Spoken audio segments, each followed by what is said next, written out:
Welcome to our channel. Today we how to authenticate ClickUp login with Google Sign-In beginner guide. To authenticate your ClickUp login using Google Sign-In, start by navigating to the ClickUp website. On the home page, locate the login button and click on it.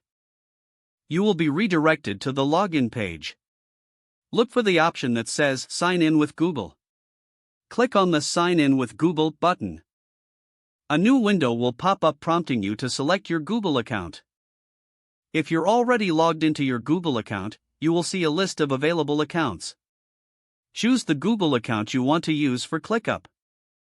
If you're not logged in, enter your Google account credentials, including your email address and password. Once you've selected your account or logged in, you may be asked to give ClickUp permission to access your Google account. Review the permissions and click Allow to proceed. After granting permission, you will be redirected back to ClickUp.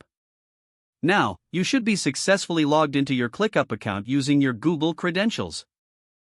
Familiarize yourself with the ClickUp dashboard to optimize your productivity. Congratulations, you are now ready to explore ClickUp's features.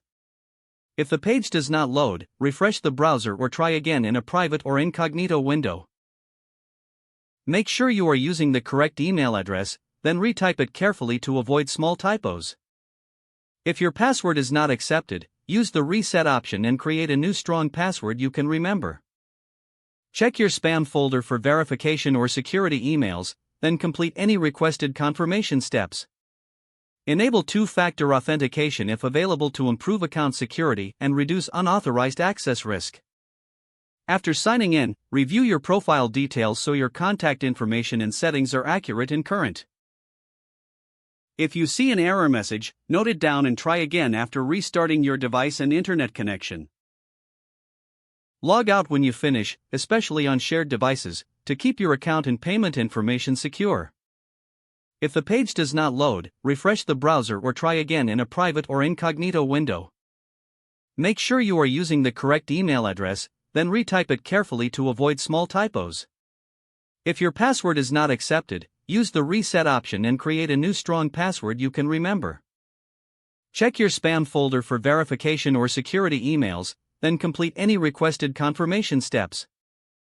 Enable two-factor authentication if available to improve account security and reduce unauthorized access risk.